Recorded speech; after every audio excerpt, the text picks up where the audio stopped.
All right, this video is going to be about degrees of separation that have ebbed and flowed between humans over the existence of the modern human that evolved, and how that separation increases risk, and certain types increase and certain types decrease it, and security and safety. And that creates a cult of assumption. And I've largely been, and this video idea, at least most of the video ideas, but definitely this one, which is probably going to be a little bit educational and perhaps boring, but very informative. I hope, is a video that the global consortium of research scientists and operators I keep referring to, they operate in secret. But as soon as you say that on the internet or clandestine, they're clandestine operators. It pigeonholes you into conspiracy channels, and you're associated with the wrong videos and stuff. And this is not. I mean, there is some of that type of thing going on, but that's not the audience that we need to reach. So hopefully me trashing conspiracy theorists here, the algorithms will downgrade this to a normal video, not or upgrade it to a normal video, I should say.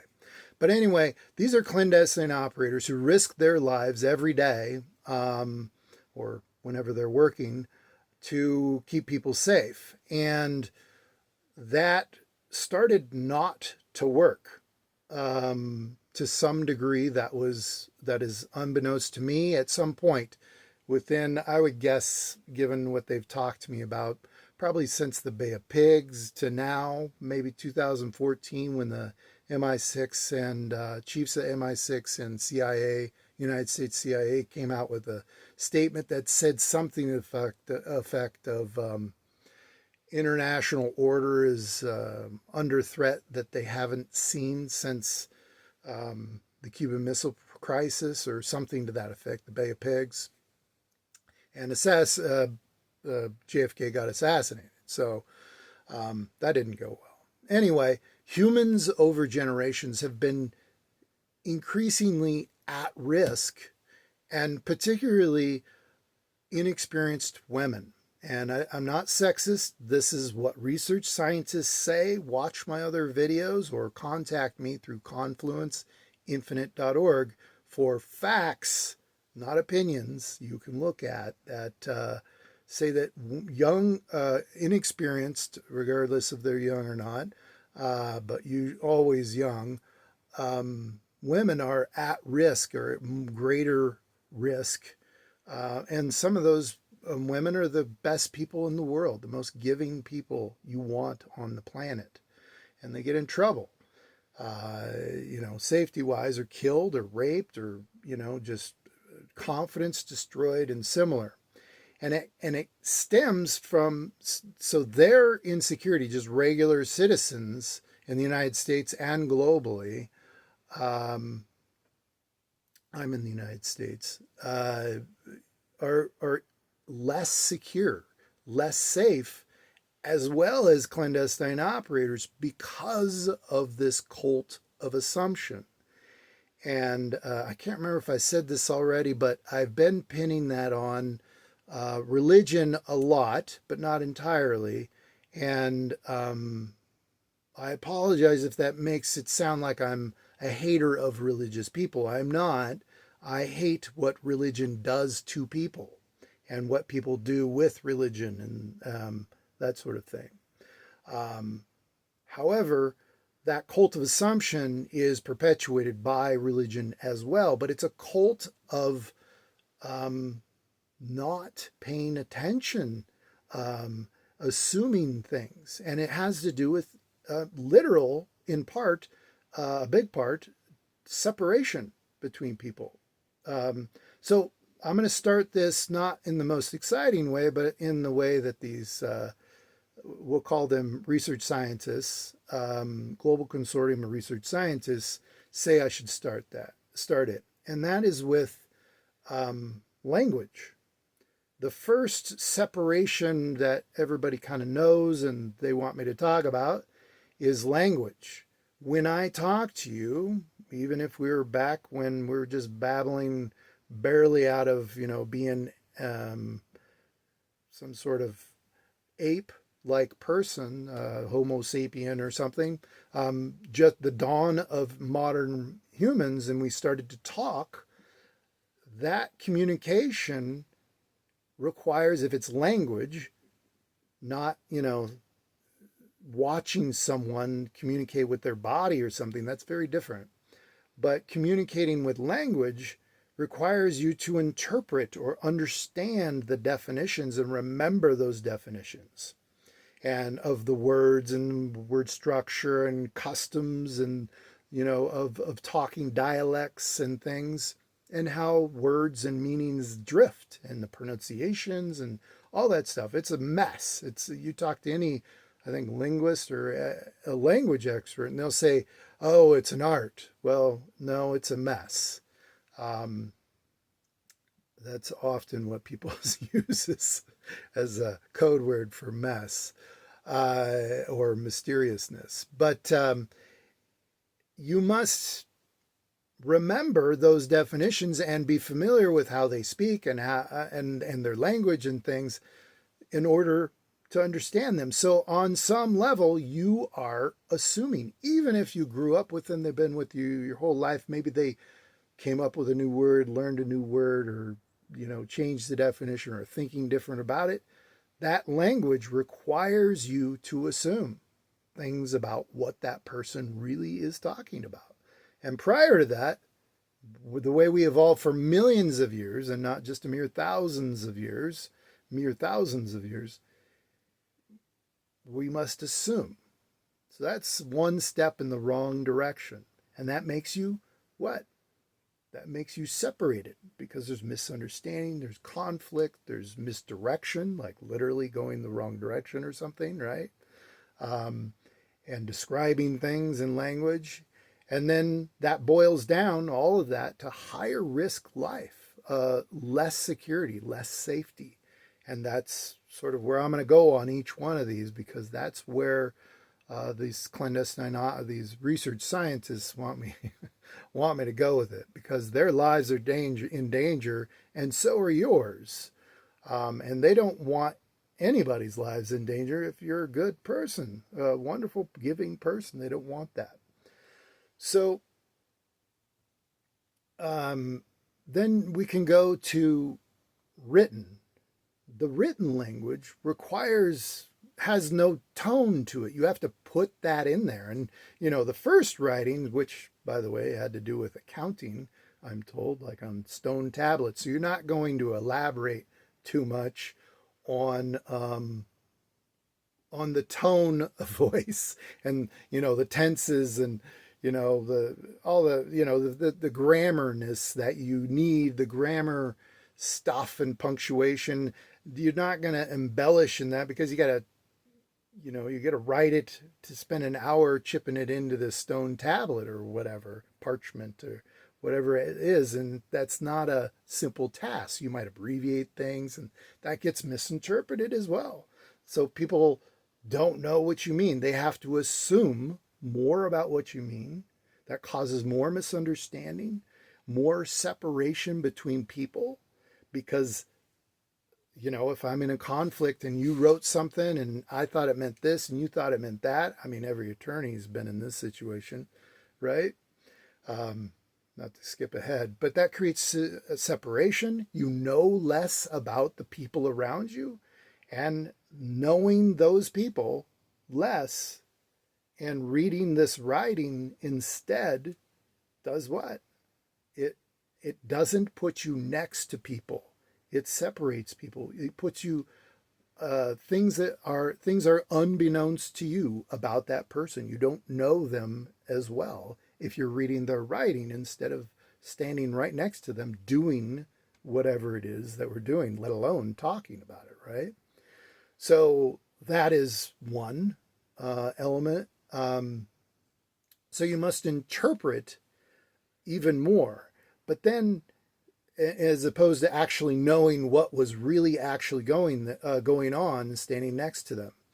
The next part is you can take that parchment tablet or with you, or that person who wrote it, or that its meaning is about or describing, doesn't actually have to be there when you're reading it. In modern day times, people take books, right? It's entertainment, right? It becomes this wildly attractive. It checks a box for our feel good, feels good, but actually isn't good for us because we're not with people. We're not learning about what that person is. We're not learning about that experience or whatever trials and tribulations, which informs you about what the world is really about. And that, again, separates people, creates assumption. That cult of assumption grows, and that creates more risk, more conflict. You don't know those people so as well, so you can't tell when something goes bad for them. When they're maybe going have some mental illness or in a bad mood, you can't detect that as well or as much. Either you're less familiar with them, or you're less familiar with interpreting what people think. Both of those, because you got your nose in a stone tablet or in parchment or in your book or your digital tablet or whatever, right? So that entertainmentness or that, and the portable element of writing is important. And it separates people and makes life less secure, less safe. Then you can go to beliefs, right? Belief systems. So I'm guessing, and these clandestine operators have heavily suggested, it's a complicated situation, they can't tell me exactly what to say. Sort of. Anyway, that goes into beliefs. But why do we have beliefs anyway? Could it have been that there was language in writing and many people didn't even have it or were learning it or trying it out or doing it in a different way, and there was tons of misinterpretations where magic was infused, or maybe a youngster got a hold of it and decided that must be magic, what they were talking about or dreaming about, right? Some young person infusing magic into that interpretation and writing it down. Who knows? Maybe they were mentally ill. I don't know. But those beliefs are assumption. When you believe, have faith, trust, hope, those things, they all have they are assumption. You must assume. And we all know assuming makes an ass out of you and me. That's what happens. And, the whole belief in a higher power and magic and stuff, that has detriments as well, but that's for a different video. But that creates danger. 9/11, religiously motivated, Muslims trying to kill the infidels, right? Palestine bombing Israel and Israel retaliating.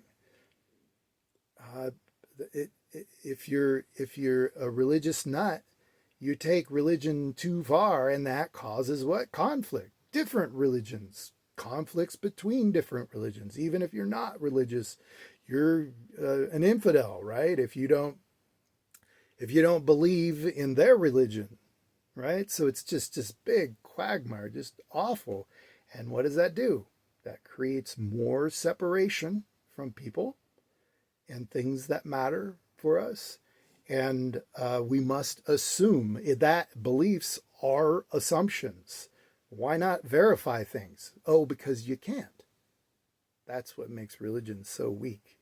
And this is not disrespectful. It is literally stupid because it doesn't change and adapt, except when people change it to keep it relevant. right? It doesn't tell you any more than it used to. People try to make it do that, but it doesn't actually do that. And you can prove that. There's not a letter of realness in any scripture or anything that has any kind of magical or supernaturalness to it. So in that assumption, we know less about other people or nothing about other people because our nose is in a book that has magic that isn't real, and we're not interacting with people, and we think we're saved, so we're not engaged with real life, trying to solve the problems because, well, God will save us, right? Let's just pray, right? That doesn't work. That separates us, makes us more at risk, less safe, and less secure. And remember, this comes from clandestine operators who study this. Like they study the trajectory of humanity and how likely they will survive one of their operations. And these are factors that come into play. They tell me every time. I talked about this in the last few videos, touched on it. Community. Now, community, I'm told, is a hangover from religion and takers who want to accumulate people, control more people. I'm told that's most of what it is, but also, tax more people, get a bigger group for their fame or notoriety, or for their idea that they think they should push forward, be it magical or not. But community puts disparate everybody, well, most people who are not psychopaths and sociopaths or whatever, I'm not a neurologist or a psychologist, but people who have less feeling, MAGA people, are better in community because they feel less. They outperform. They can stay objective. They care less about your feelings, whether that's, chemically induced or just part of their natural biology or how they were raised, insensitive. They can cope with community because, and they outperform in it, the psychopaths, sociopaths, because why? They can stay objective more. They don't have those feelings that tie you, that get offended or sad or similar. And we need those. Those are part of, well, it's not really empathy, but our giving nature, which is really what it is, that we need, that connects people, that we need. And people say human connection is the thing that produces the longest lasting psychological benefits for humans, more or less. They term it different, but what underpins that? The longest lasting psychological benefits come from really giving. You cannot have a healthy human focus. You cannot have a human connection that really rewards someone and makes them go back for it more, unless it's healthy human focused giving. That's truly verifiably. And beliefs in religion are not truly verifiably. You have to pretend like those things are happening. That's what belief and assumption are all about. So community puts disparate people together, causes conflicts. You don't want to interact with everybody, and that's okay.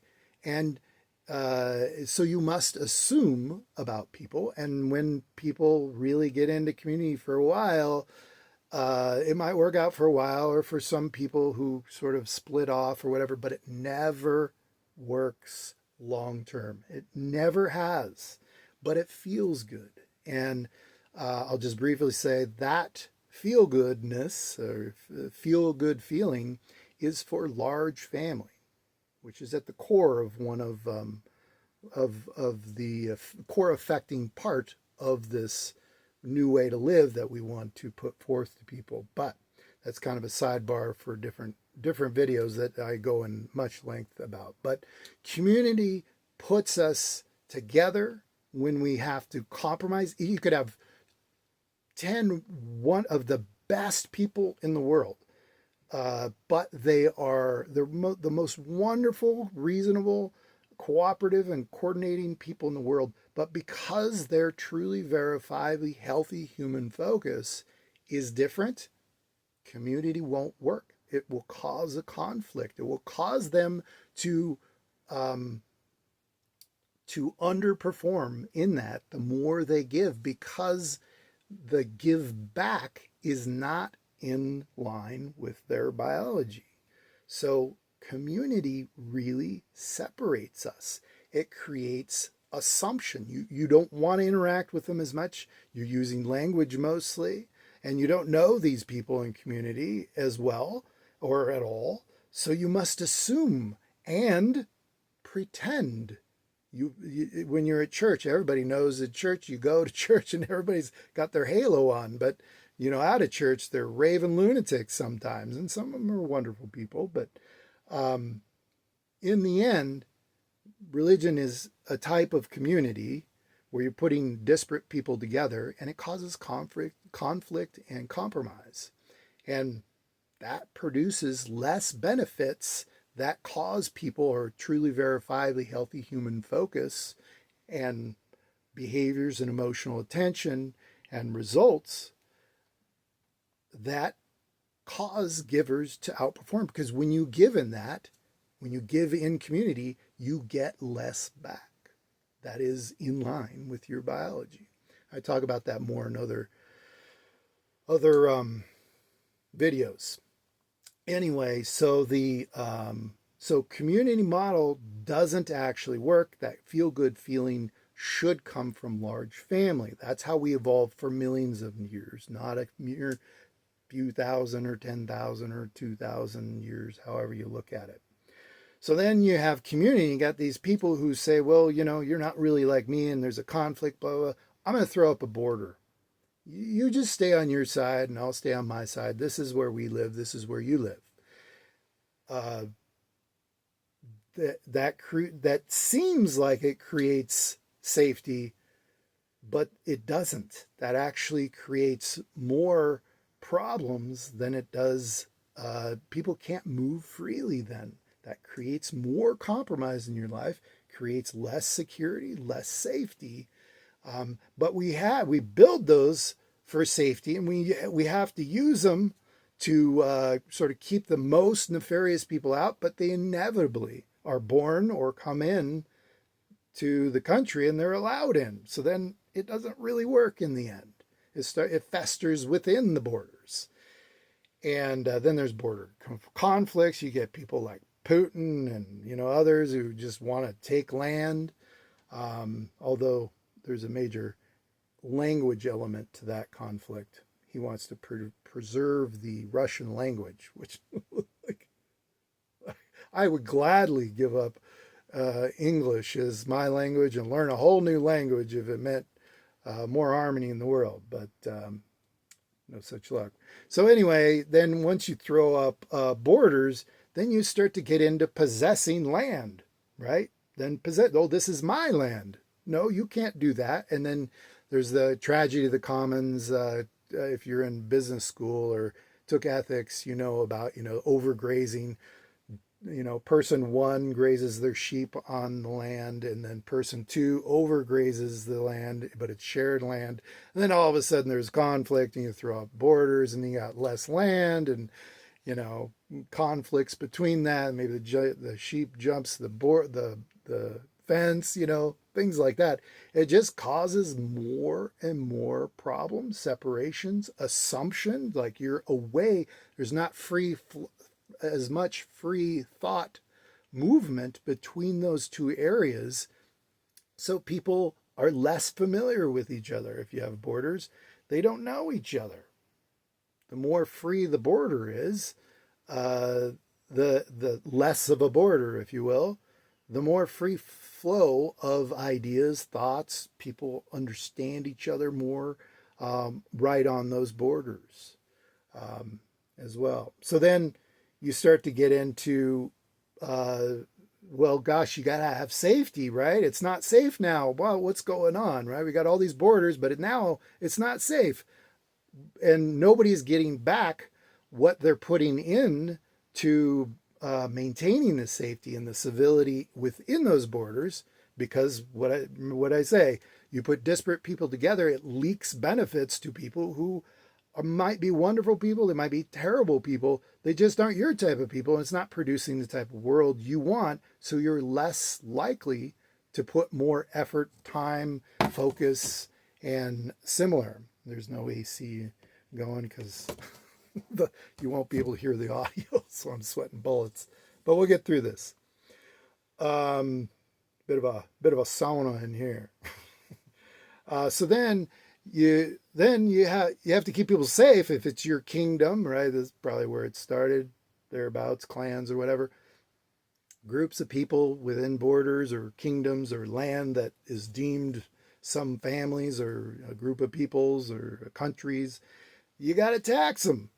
So then what's that do? That takes more of the life away from people and it leaks benefits to people who are pedophiles, rapists, murderers, mass murderers, psychopaths, whatever. You fill in the blank a thing that you don't think is good, we shouldn't be giving money to. We're giving money to those people. Now, I'm a liberal progressive, Bernie Sanders type progressive. I don't agree with everything he says. So I'm okay with some taxes, but you go to any country, you go to even the Scandinavian countries that liberals and progressives love to point at as the example, they'll tell you it's on the same trajectory we are on. It's just they're on a different part of the curve. It's going in the same toilet, just on the other side of the world. So taxes take more away from people. They invest even less. It's even sort of a game now. What taxes can you avoid, right? Which is bizarre if you really think about it. That's how we create global security. That's how we create the roads and stuff. But we all do it because we don't want to put our hard-earned money to work for Joe Schmo who's a piece of crap, right? Or a project we don't want, but some politician wants, right? So it leaks benefits to us. The give back is less to us. That creates less security, less safety, more separation, and more assumption. Because you have to assume your tax attorney or your tax expert or your tax form is doing what you want or you filled it out correctly. There's some level of assumption in there, or how to interpret the tax law, which can be a bit dicey sometimes. Then, once you get into sort of the money thing, then you start getting into classes like, high class, low class, peasants and serfs and kings and noblemen and commoners and whatever, all that stuff, or socioeconomic levels and economies. And those create capitalism, which we need. And I'm not trashing democracy or capitalism. I'm just saying we need to start working on something on the lower levels, personal, individual, and family levels, because it isn't working. And all of that creates more assumption about people, right? And it puts the benefit in the hands of the people who are what? The most taking. I rail about this in other videos, but the takers outperform the givers in community, in an economy, in capitalism, in a class system, in all of those things, right? It's more assumption, more separation. You're not actually there next to the bum on the street or whatever, or the Jeff Bezos and Elon Musk's who are making billions of dollars. What are they actually doing with that, right? Are they doing what they say they're doing? To some degree, they're not, and we must assume, right? Or what are the leaders doing with our taxes? What are they doing when we're not watching? We have to assume that creates less security, less safety. So then we can go to horses. Horses is one that they want me. I was going to skip over this and go to trains and cars, but they want me to go to horses. Horses created a way for people to go to other places and start over, experience a wider audience, which sounds better, but what are you getting away from? The nucleus of your life, the people who brought you up, the people who know you best, right? That creates less knowledge about people, increases your risk. You don't know what they're up to. You don't know how to predict what they're going to do as well. And similar, it separates people, creates assumption and less security, and it progresses. And none of this trajectory down in with increased assumption and separation and decreased safety and security because of that is not a straight line. It's a trend line through big big swings, big whipsaws back and forth. So people think, oh, it's gotten better, 2, 3 decades or generations or whatever, but it hasn't. These research scientists say it is a steady and increasing, accelerating decline, and they see it in their people or informants and similar and technology getting attacked and killed and murdered and that sort of thing. I haven't experienced any of that, but they're telling me that's the case, or being found out, or similar nefarious people after them. But horses get you engaged with people you don't know about, or nefarious people can get out of town, change their name or their looks or whatever, and start anew. And that hit my life. That's something that happened to me. I'll tell my story here in a bit. But so horses played a huge part of that. You could you could get away from that which sort of knows you and knows what you're up to and how to help you or how to keep you in line, depending on who you are, or how to catch you, right? You could get away from that periodically or for the rest of your life with a horse. And you could keep speeding around with this horse away from people and be nefarious. I mean, the Western movies show a bit of that as well. But then there's the plow, right? So we got horses, the plow, usually behind an ox or a horse or something or a mule. That does what? That creates a sort of, I'm going to settle down and stay here. We weren't like that for most of human existence in the beginning of modern humans. And what created the human modern brain, cognitive thinking that we say is so self-aware and advanced, evolved in different condition than we're involving now. So what we're doing now is not helping the human brain. And then, look at the mental health crisis and, the physical health crisis like obesity and other things as well. So anyway, the plow settled down and said, this is my land. Get off my land and I'll kill you. What is that person? That person's more taking. But in a community of people you don't know, that's actually safer than I'm not saying kill people, but get off my property, no trespassing, because why? You don't know who that person really is. You didn't grow up with them. You didn't spend most of your life with them or all your life with them. You didn't have the consult of people who knew the person who came into your town that's new, or your village or your clan or your tribe or your family, right? And that stuff used to happen. People knew things about each other. And with the plow, you're telling people to get out of there because that's your land. Then you start possessing more, right?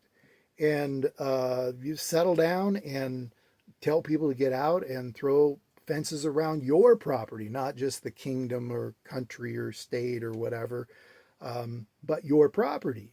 Then that separates us more. Throw up a fence, you can't even see the people. You can live right next to a crazy pedophile, rapist, murderer, mass murderer, and not even know it.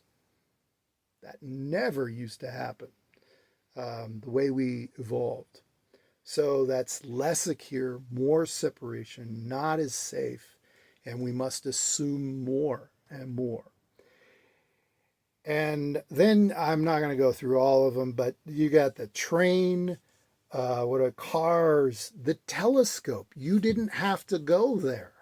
You don't have to go there and experience that person, right? It's kind of like when you watch a video or a movie um, of somebody or a picture, you kind of, assume some things about them, which we all do. It's a cult of assumption, and it's killing us, or part of what's killing us. When you're looking in the telescope, you didn't have to go over there. You could just look from afar. And what'd you have to do when you did that? You're spying on somebody.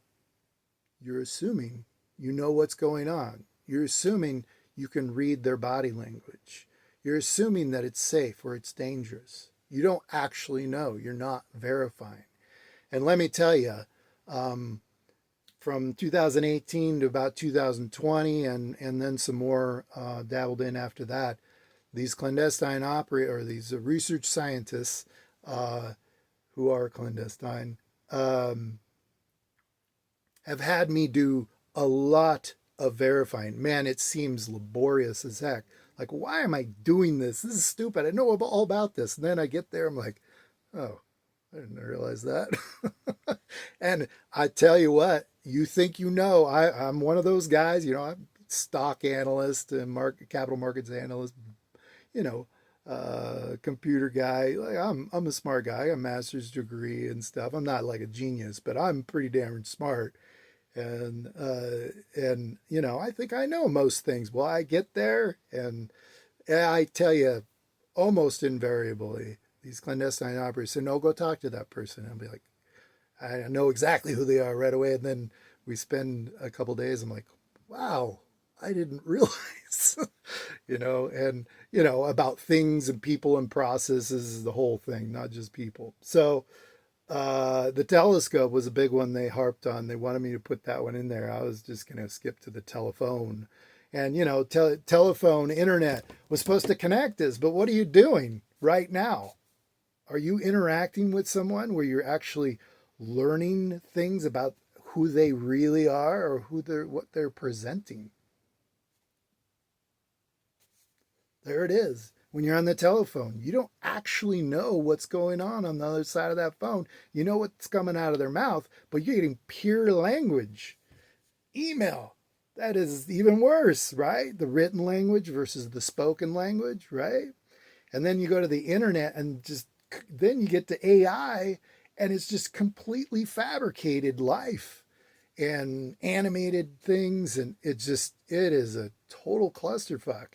It is just terrible, terrible. And it's separating us. And the key is that we know less and less and less about our neighbor each generation. And it's nobody's fault, really. And it's not capitalism, it's not democracy. It's what I describe in our other videos. And I don't want to get into that. I touched on some of it. But I'm sweating bullets right now, hotboxing it in this motorhome. I'm supposed to be remodeling, but I'm making videos at their request. And I know this all sounds pretty nuts, but pretty wild and unbelievable. What are you doing, though? And they're trying to prove this. This is part of why I'm doing this. I have this big, janky, nasty, rusty bucket motorhome. You might have seen it in my other videos. And I have the money to buy a sports car. I don't have a lot of money, but because they had me waste it all, so I'd experience what? Be there as a poor person, like desperate, like I was, man.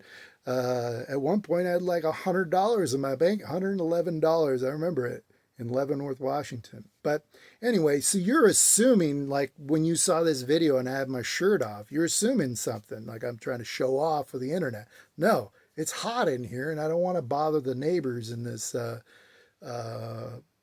park where I'm parking the motorhome right now. So don't change in your behavior, except engross yourself in what I'm talking about in my videos and on my website. Now, I haven't detailed it all yet because I'm trying to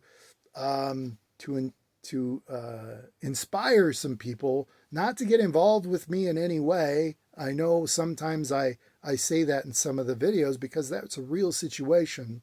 But I want anybody who's actually knowledgeable, whether has willing to put effort into this. You could be a simple-minded person and help with this. Just organizing my notes and helping post videos. Okay, I made this video. Write these sort of things. Write it up or proofread it, right? And put it online for me, or other things, just taking care of day-to-day stuff. I need help with all of this. Not to mention, it is lonely as well. But it doesn't have. It can be anybody. I don't care. I just need some help in doing that. And so far, not a single person has expressed any real help. Some ancillary conversations and lackadaisical interest, but nobody really saying, you might have something here. And I do. Well, it's not mine, but I'm putting it forward. So go to our website, Confluence Infinite, confluenceinfinite.org. It's called Confluence Infinite International, and our YouTube channel is 2K KrazyKnots, or just KrazyKnots. And look forward to hearing from you. You can email me, you can put a comment on the video, or you can message me, however you want to do it. Thank you.